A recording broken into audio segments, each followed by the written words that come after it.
On a granite island in the St. Lawrence River, a castle stands sentinel. It bears the name of a global empire built on thread and steel, Singer. The story told on tourist boats is a comfortable one, a whimsical summer home, a Gilded Age fantasy inspired by a romantic novel. But this official history is a carefully stitched fable designed to cover a much darker pattern. Why would the president of the world's most famous sewing machine company build a medieval fortress complete with a dungeon and a labyrinth of secret passages? Why is its architecture not one of triumphant celebration, but of grim defense? These hidden corridors and spy holes weren't for parlor games. They were for surveillance, for escape. The granite walls, quarried from a neighboring island, don't speak of leisure. They scream of paranoia. The official narrative mentions parties and yachting, but the blueprints reveal a self-sufficient, fireproof and defensible stronghold built to withstand a siege. But a siege from whom? This wasn't a defense against a foreign navy.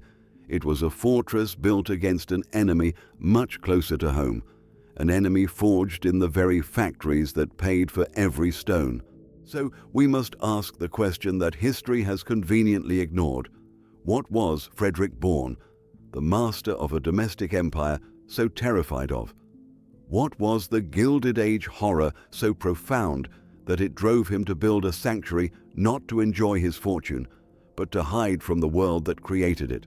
The story, we are told, is a Gilded Age dream, polished for postcards and tourist brochures. We hear of Singer Castle, the romantic folly of a benevolent industrialist, Frederick Gilbert Bourne, the fifth president of the Singer Sewing Machine Company. They say he wanted to bring a piece of Europe to the American wilderness, commissioning a fairy tale structure modeled after Woodstock Castle from a Sir Walter Scott novel. It is presented as a whimsical summer palace, a place of light-hearted intrigue with its famous secret passages, a playground for a wealthy family far from the city's grime. This narrative is comforting. It is simple, and it is almost entirely a fabrication. This story, however convenient, crumbles under the weight of a single fact: the building's name. It was not christened Singer Castle.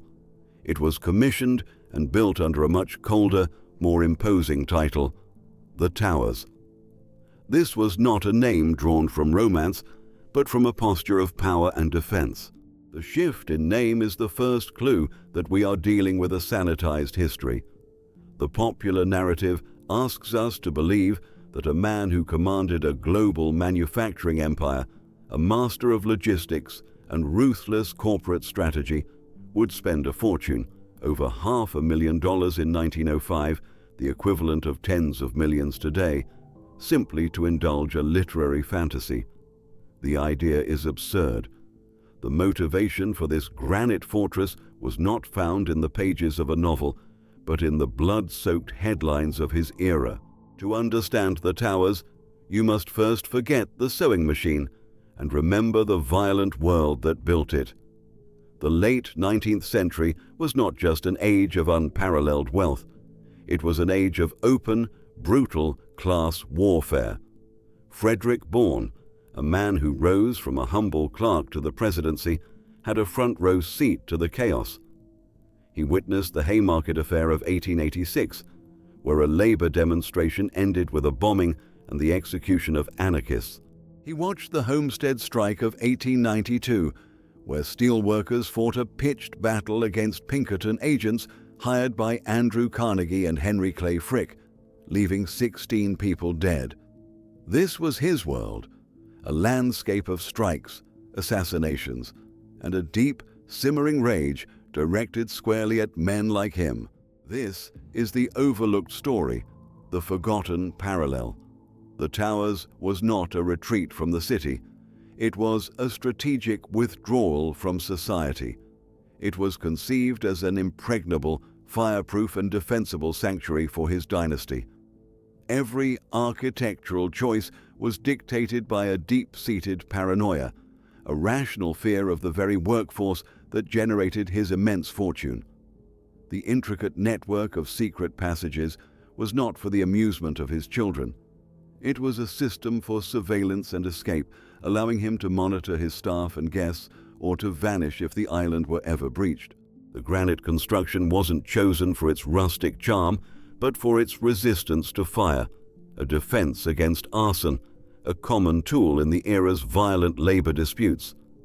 The remote island location provided a natural moat, ensuring that any approaching threat would be seen and could only arrive by water, a choke point he could completely control. This was not a home. It was a private stronghold, built to protect his family from a social uprising he saw as not just possible, but inevitable. The story of sewing machines is merely the cover for the real story, one of a Gilded Age captain of industry building a fortress against his own workers. A fortress built against one's own workers demands a very specific kind of ground. The choice of where to make a stand was not a matter of scenery, but of survival. For a man like Frederick Bourne, geography was strategy, and the selection of a remote granite outcrop in the St. Lawrence River was the first and most critical move in a lifelong chess game against the forces he had helped to unleash. Why this particular rock in a river of 1,000 islands? The place was originally called Lone Star Island, a name with a hint of rugged American individualism. Bourne would acquire it and its surrounding islets, and it would become known by a more fitting, more Gothic name, Dark Island. This was not a choice of convenience, it was a declaration. An isolated 7-acre perimeter, defensible on all sides, was a military planner's dream. It offered perfect isolation from the masses, yet remained completely accessible to him and his chosen few via a private fleet of yachts. The river itself provided the perfect uncrossable moat. The deep, cold waters of the St. Lawrence Seaway are a formidable barrier, making a surprise approach by a small, determined group nearly impossible. Any vessel would be exposed for miles in either direction. This was not a pleasant riverfront view, it was a field of fire. Positioned in the middle of a major shipping channel, the towers functioned as a private watchtower, allowing its master to observe the arteries of North American commerce from the safety of his stone walls. No one could approach unseen. Every movement on the water was known. But the most crucial element of this strategy was distance. The island was a world away from the simmering cauldrons of industry, New York, Pittsburgh, Chicago. It was an escape not just from the oppressive summer heat, but from the consequences of the Gilded Age itself, the coal-choked air, the rampant disease of the slums, and, most importantly, the physical threat of a desperate and angry workforce. He was placing a buffer of hundreds of miles of water and wilderness between his family and the industrial battlegrounds. This location was the ultimate expression of Gilded Age power, the ability to command nature itself as a shield. He didn't just build a house, he annexed a piece of the continent and turned it into a private fiefdom. The island provided the perfect, isolated stage, but it was the design of the fortress itself that would reveal the true depth of its owner's fears, a desperate play for absolute security. But what does absolute security truly look like? For a Gilded Age tycoon, it was not a simple matter of high fences and locked doors. It was a cold calculus of control, an obsessive ambition to engineer a world free from chance, chaos, and consequence. To understand the granite fortress on Dark Island, you must understand the two great terrors that haunted the mind of its master, fire and revolution. These were not abstract fears. They were the existential threats of his time, and the towers was his architectural answer to both. The war against the first enemy, fire, was total. While his peers were building flammable wooden palaces in Newport, Bourne commissioned a structure of stone and steel. The granite was not just for show, it was an armor plating against the great destroyer of 19th century fortunes. It was quarried from nearby Oak Island, a logistical choice that ensured Bourne controlled the very source of his fortress's strength. Inside, the design was even more radical. There is virtually no structural wood. Floors are made of reinforced concrete and terracotta blocks, supported by massive steel I-beams. This was not a home that happened to be fire-resistant. It was a fireproof vault designed to be lived in.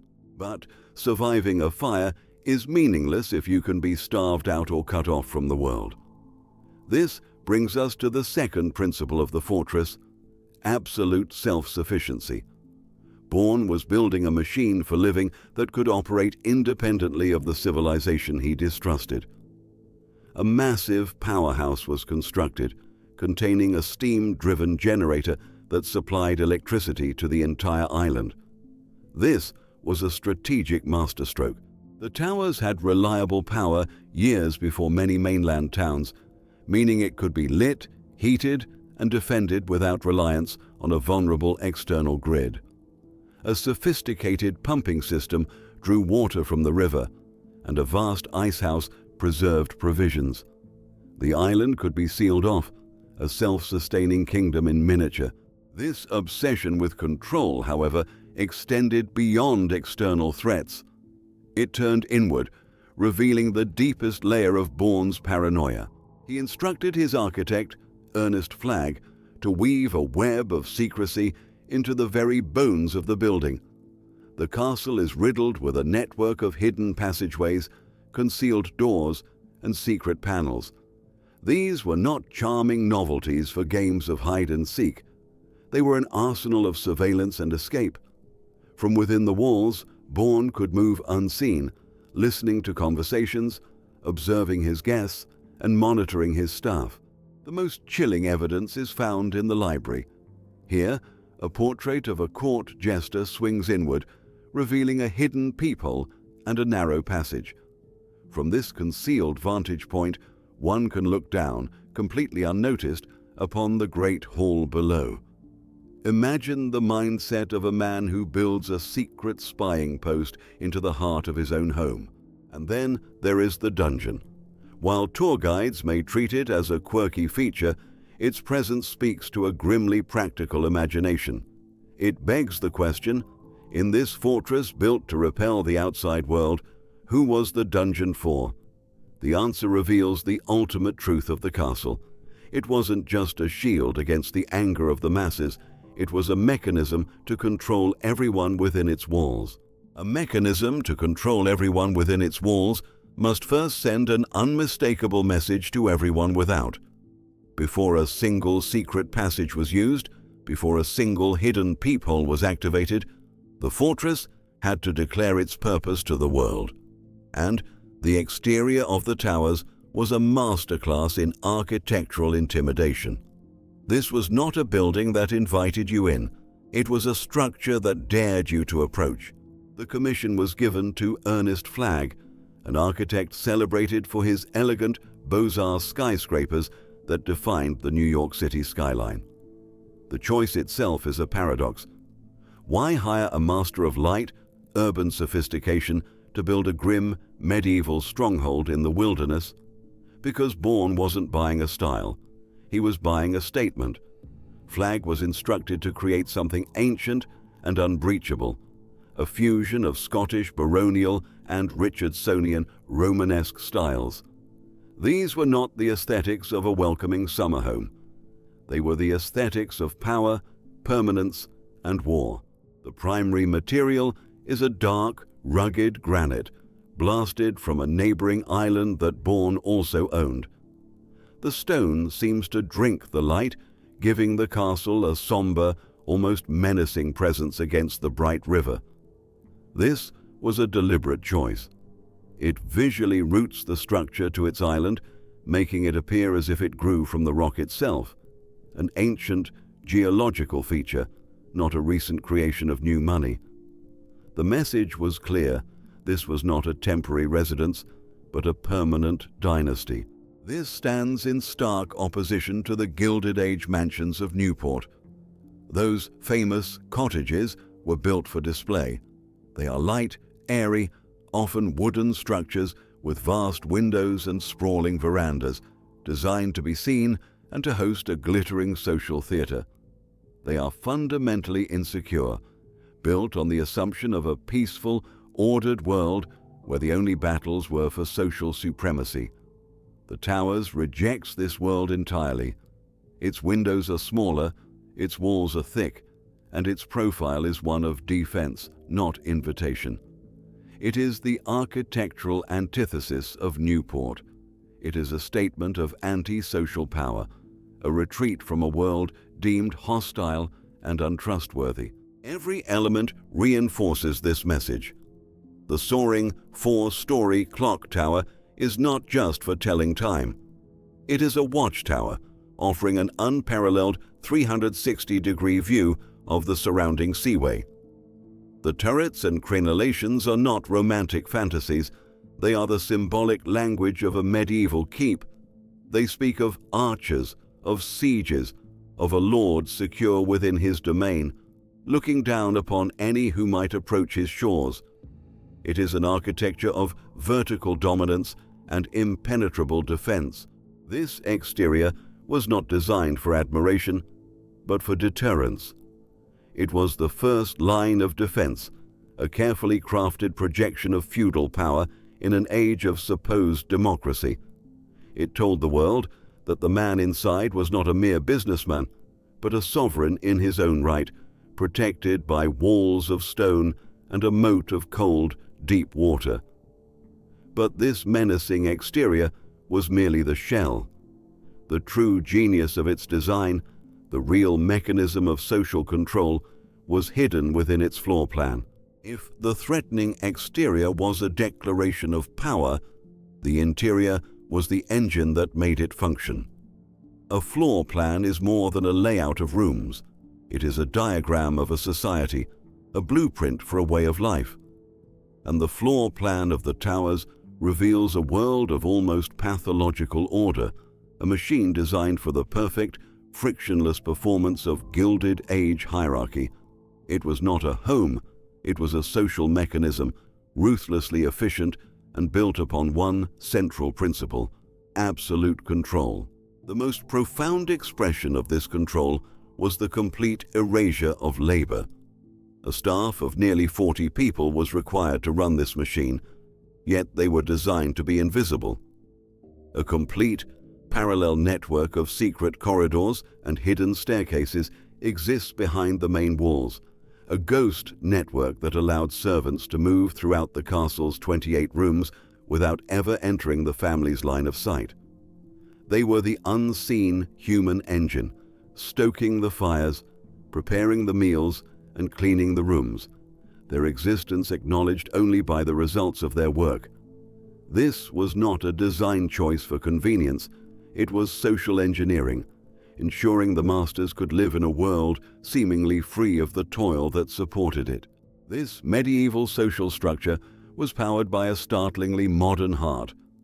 The castle was a technological marvel, a paradox of stone and wire. Its private power plant gave it electric light, a telephone system connected its rooms, and a central heating system battled the harsh northern winters. It was a fortress with a nervous system. The most telling piece of technology sits in the clock tower, a massive water-powered clock mechanism, an intricate wonder of gears and hydraulics that not only told the time, but chimed the quarter hours with bronze bells. This wasn't just a clock, it was a statement. In his isolated kingdom, Bourne had achieved mastery over darkness, distance, and even time itself. The floor plan also served as a rigid map of social roles, particularly gender.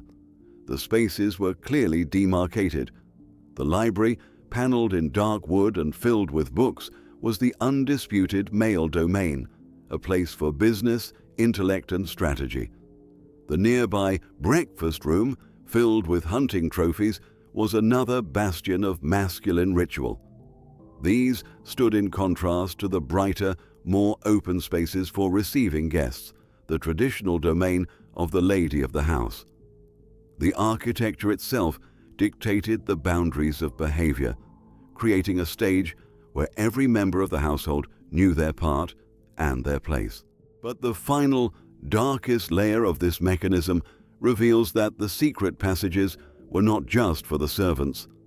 Hidden in the walls are portholes, grills, and sliding panels designed for one purpose: surveillance. From these concealed positions, the master of the house could discreetly observe the great hall, the dining room, and other key areas. This is the ultimate truth of the interior. It was a panopticon. The profound distrust that inspired the castle's granite armor was turned inward, aimed not just at the staff, but at guests, and perhaps even family. The owner was not merely a resident, he was the warden, the unseen eye at the center of his own machine. This total control over the internal social world, however, was still not enough.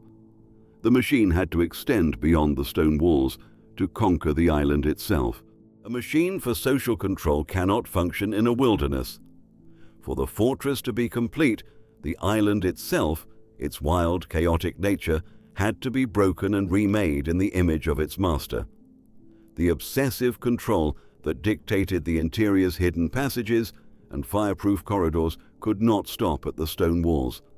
It had to extend outward to wage a war against the granite, the wind, and the water. The project of the towers was not just the construction of a castle, but the complete subjugation of an ecosystem.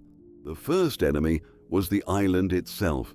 Dark Island was a barren, 7-acre rock, a remnant of a glacier's passing with little more than scrub brush and thin, acidic soil. It was a landscape of raw, untamable nature. This would not do. A Gilded Age lord required manicured lawns, fragrant gardens, and level ground for civilized recreation. So, in an act of staggering logistical might, Bourne began to literally build a new island on top of the old one. Tons upon tons of rich topsoil were loaded onto barges and ferried to the island, a slow, methodical assault that buried the unforgiving granite under a blanket of manufactured fertility. The evidence of this conquest is still visible today. The perfect green lawns that sweep down to the river's edge are not natural. They are an artificial skin, an imposed and carefully maintained illusion of pastoral peace. Elaborate rose gardens were planted, their fragile beauty a defiant testament to the brute force required to make them grow.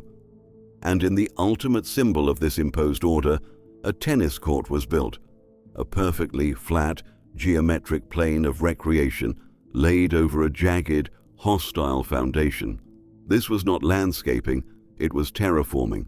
It was a demonstration that with enough money and will, even the earth itself could be forced to submit. The second front in this war was against the river. The St. Lawrence Seaway is not a gentle current. It is a powerful force of nature, capable of generating violent storms and, in winter, crushing ice flows. To protect his fleet of yachts, the crucial link to the outside world and his primary means of escape, Bourne constructed massive boathouses. These were not flimsy wooden sheds. They were fortifications of granite, built to the same impregnable standard as the castle itself, designed to break the waves and shrug off the ice. They were naval pens, turning a hostile river into a secure harbor under his absolute control. But the final act of defiance was against the northern climate itself. The short summers and brutal winters of the Thousand Islands impose a strict, natural calendar. Bourne rejected it. A large, heated, glass greenhouse, referred to as the squash court, was erected on the island. This was not merely a place to grow vegetables, it was a bubble of eternal summer, a biosphere where fresh flowers could be cultivated year-round, even as blizzards raged outside. It was the ultimate expression of control, the power to defy the seasons. The entire island had now become an extension of the fortress, a controlled, artificial environment where every blade of grass and every flower was a product of his will. On this perfectly engineered stage, the highly ritualized life of the Gilded Age could finally be performed. With the environment conquered and the stage set, what kind of life was performed within this fortress of solitude? At its zenith, the Towers was not a stage for the grand theatrical society balls of Newport.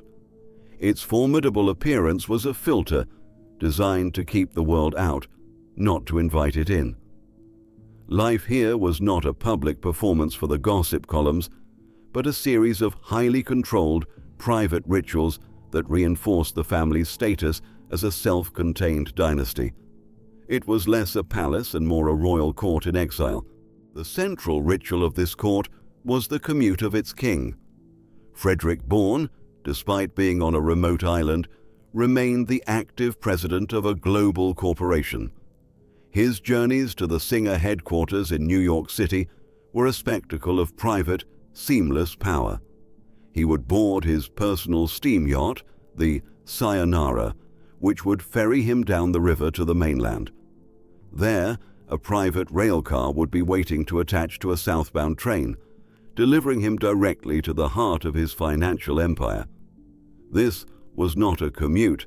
It was a royal procession, a journey conducted entirely within a bubble of private luxury, insulated from the common world of public transport. The castle's primary function, beyond a family sanctuary, was as a base of operations for a very specific type of Gilded Age leisure: the hunt.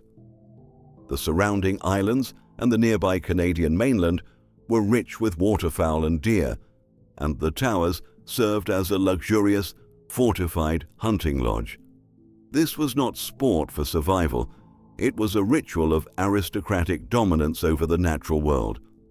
Expeditions would set out from the secure harbor, returning with their prizes to a household perfectly equipped to process and serve them. The hunt was a perfect metaphor for Bourne's life, a controlled, strategic excursion from a secure base to extract resources from the wilderness, followed by a triumphant return to comfort and security. Daily life was a structured affair, a strict calendar of civilized routines imposed on the wild setting. Mornings were for family activities, boating on the river, a game of tennis on the perfectly manicured court. Afternoons were for quiet pursuits, followed by formal dinners in the evening, served by the invisible staff that moved through the hidden corridors. This was not the chaotic, free-flowing social scene of the Astor's Beechwood mansion. The guest list at the Towers was small, exclusive, and carefully curated. It was limited to immediate family and trusted business associates. Every interaction was controlled, every guest vetted. It was a world designed to eliminate chance encounters and unwelcome surprises. But this entire, perfect, hermetically sealed world was built on a foundation of brutal industrial reality, a reality that lay far from the clean waters of the St. Lawrence. That brutal industrial reality, a world far from the clean waters and manicured lawns of the St. Lawrence, had a name: the Singer Manufacturing Company. We remember the name for the humble sewing machine, a symbol of domesticity and gentle craft. But this image is a carefully constructed fiction. By the turn of the 20th century, Singer was not a quaint manufacturer. It was one of the world's first and most powerful multinational corporations, a relentless global engine of production and profit that Isaac Singer himself could have scarcely imagined. The source of the wealth that could terraform an island was not just a clever invention, but a revolutionary and ruthless system. At its heart were the colossal factories, chief among them the plant in Elizabeth, New Jersey. Here, the company perfected the art of mass production on a scale that dwarfed its competitors. Pioneering the use of interchangeable parts, Singer's assembly lines were a symphony of brutal efficiency, churning out machines with relentless speed. This industrial might was paired with a new form of commercial warfare. Singer's agents created the installment plan, allowing them to push their products into the homes of those who couldn't afford them, creating a new class of consumer debt. An army of aggressive door-to-door salesmen operating on a global scale completed the conquest of the market. This system was perfected not by the flamboyant inventor Isaac Singer, but by the cold strategists who followed him, men like Edward Cabot Clark and eventually Frederick Bourne. They understood that the machine was not the product, the company was the product. They waged vicious wars in the courts over patents, crushing smaller rivals. They built a corporate structure that was as impregnable as the granite walls of the towers. And at the base of this entire pyramid was the human cost. The fortune was generated by the relentless, monotonous labor of thousands of factory workers. For 10, 12 hours a day, they stood in the deafening roar of the factory, performing the same task over and over, their lives measured in pieces assembled and wages earned. This is the dirty, deafening secret behind the silent castle. Every granite block was paid for by the toil of an unnamed worker in Elizabeth. Every manicured rose was fertilized by the profits extracted from their long hours. The profound paranoia that drove Bourne to build a fortress was not an abstract fear of the world. It was a specific, intimate fear of the consequences of his own system. He knew the conditions in his factories. He knew the simmering resentment that was the natural byproduct of his fortune. The towers was not built to keep out a hypothetical enemy. It was built to keep out the very people whose labor gave him everything. But the story of this industrial truth, this direct line between the factory floor and the fortress island, would be almost completely erased, overshadowed by a much grander, more tragic tale taking place just down the river. The direct line between the factory floor and the fortress island, a story of labor and fear, should have been Bourne's defining legacy. But history is not always a record of the truth. It is often just a record of the loudest story. And just a few miles down the St. Lawrence River, a story was unfolding that was so loud, so romantic, and so tragic that it would cast a permanent shadow over the towers, effectively eclipsing its darker, more complex narrative for a century. The conflict that obscured Bourne's fortress was not one of armed men, but of competing myths, and he was destined to lose. The source of this eclipse was another castle, a project of almost unimaginable scale and ambition, Boldt Castle. Its creator was George C. Boldt, the millionaire proprietor of the Waldorf Astoria Hotel, a man who lived his life in the public eye. His castle, rising on Hart Island, was conceived as the ultimate public declaration of love for his wife Louise. It was not a fortress, but a fantasy, a full-sized Rhineland castle with 120 rooms, Italian gardens, and a monumental arch that was to serve as a formal water gate. For years, the river echoed with the sounds of its construction, a spectacle of hundreds of workmen building a monument to a Gilded Age romance. Then, in January 1904, the unthinkable happened. Louise Boldt died suddenly. A telegram arrived on Hart Island with a single, devastating command from the heartbroken George Boldt: "Stop all construction." And they did. Tools were dropped, materials were left where they lay, and the army of workmen departed, leaving the magnificent castle unfinished, a monument not to love, but to loss. For the next 73 years, Boldt Castle stood as a beautiful, heartbreaking ruin, open to the elements and to vandals, its tragic story becoming one of America's great romantic legends. It was a story that was simply too good to compete with. It had a famous public figure, a grand romantic gesture, and a tragic operatic ending. It was a fairy tale, even in its incompletion. This overwhelming narrative provided the perfect cover for the towers. While the public imagination was captured by the tragic ruin of Boldt Castle, Bourne's private fortress could recede into the background. This was a fate that Bourne himself would have undoubtedly preferred. His family actively sought privacy, not publicity. They did not host the kind of press-attracting galas that the Astors or Vanderbilts used to cement their social status. The guest lists were small, the affairs private. The castle's remote location and the family's deliberate insularity kept it out of the society pages and, therefore, out of the popular consciousness. While Boldt Castle became a famous public landmark, a symbol of tragic love, Singer Castle remained in the shadows, its true name, the towers, and its true purpose, as a fortress born of paranoia, slowly forgotten. The great tragic love story of George and Louise Boldt provided a convenient distraction from the much more unsettling story of Frederick Bourne and his workers. The public preferred the romantic ruin to the paranoid fortress, and so the narrative of Singer Castle was slowly rewritten, its sharp edges sanded down. It became, in the shadow of its famous neighbor, just another quirky, Gilded Age summer home, with a few fun secret passages. The original driving motivation of fear was lost, eclipsed by a more palatable story. But while narratives can be forgotten, the unforgiving arithmetic of reality cannot. The same forces that built the castle would eventually conspire to bring its golden age to an end. The forces that built the fortress could not preserve it forever. A private kingdom, no matter how well engineered, is still subject to the laws of the outside world, specifically the unyielding laws of economics and time.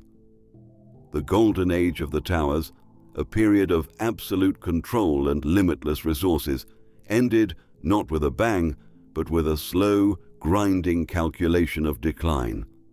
The paranoia that had accounted for every threat from the outside world had failed to account for a simple truth. The machine he had built was simply too expensive to run without him. The decline began with the death of the king. When Frederick Bourne died in 1919, the castle passed to his children. But they had inherited a monument, not a home. They had inherited a financial black hole. The sheer cost of upkeep was staggering. Heating a 28-room granite structure through a northern winter, maintaining a staff of 40, powering a private electrical plant, and servicing a fleet of yachts, it was an economic engine that required the vast, active fortune of a corporate president to fuel it. An inherited fortune, split among several heirs, was simply not enough.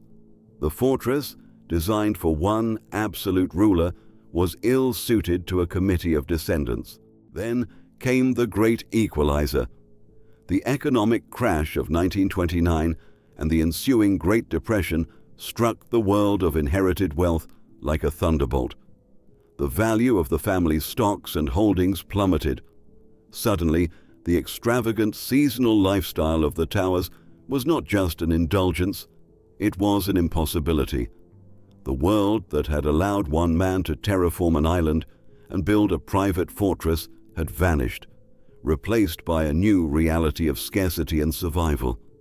The castle, once a symbol of impregnable security, became a symbol of unsustainable excess.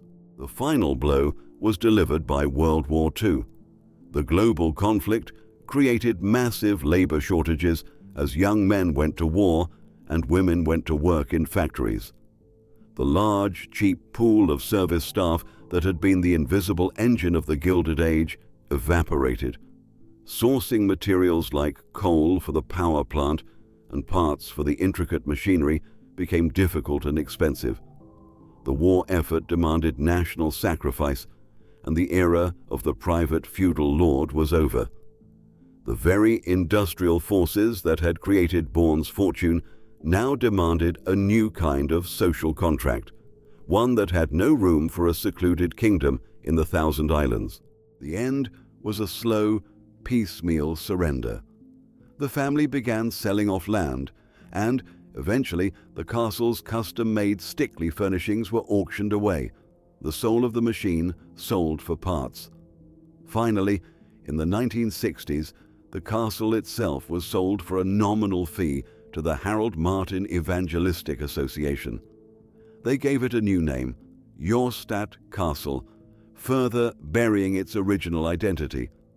The fortress, built to ensure a dynasty's permanence, had lasted barely 2 generations before it was given away. The machine had finally ground to a halt. But even in its decay, a strange process of rescue and loss had already begun, a fight to save the fragments of a forgotten history. A machine that has ground to a halt either rusts into oblivion or becomes a museum piece. For the towers, its afterlife would be a strange and delicate dance between these two fates. The fortress, once a symbol of impenetrable privacy, would slowly, ironically, be forced to open itself to the world in order to survive. This new chapter is a story of profound loss, but also of a remarkable, painstaking rescue, a battle to reassemble a history that had been sold off piece by painful piece. The period of loss began in the mid-20th century. Under various owners, including the Evangelistic Association, the castle fell into a state of benign neglect. Bourne's robust, fireproof construction ensured the structure itself remained sound. The granite walls and steel beams held firm. But the soul of the machine, its intricate interior and manicured grounds, began to decay. The imported topsoil eroded, the elaborate gardens grew wild, and the complex machinery in the powerhouse fell silent. The greatest loss was the dismemberment of its interior.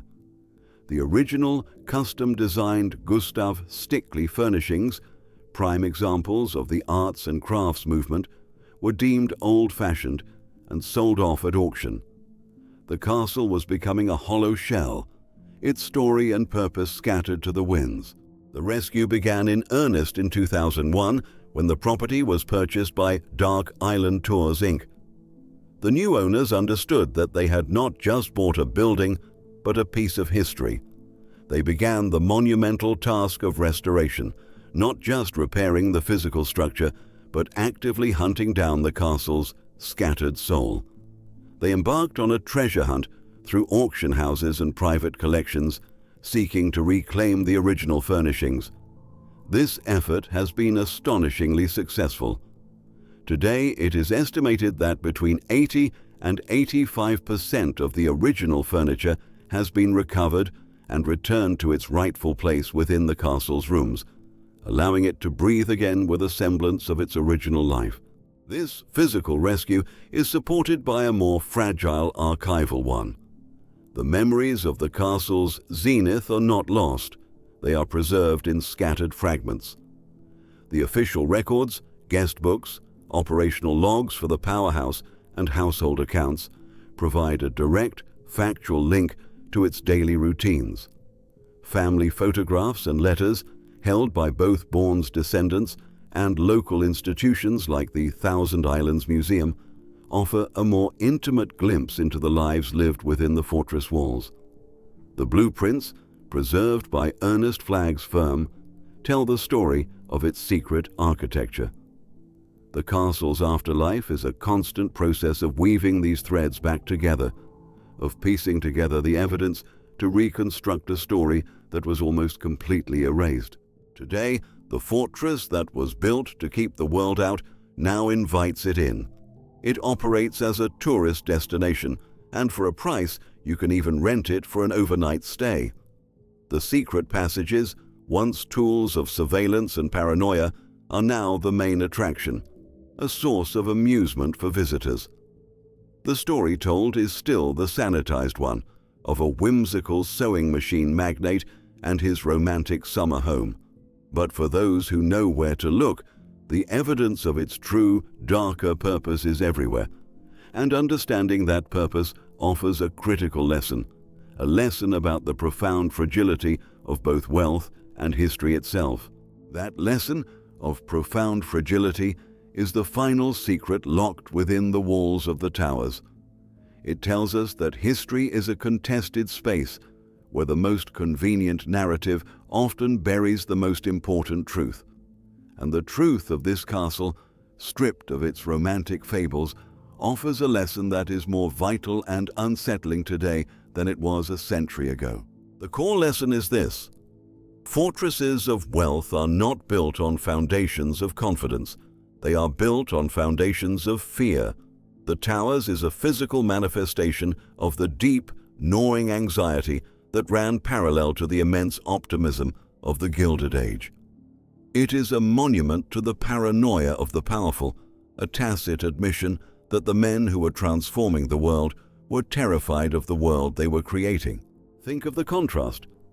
In Newport, the Vanderbilts built their airy marble palaces for display, for a social theater designed to prove their supremacy. Their architecture, for all its opulence, was fundamentally insecure, built on the assumption of a stable social order. Bourne built for the opposite reason. His fortress assumed that the social order was a fiction, that the revolution was always just one spark away.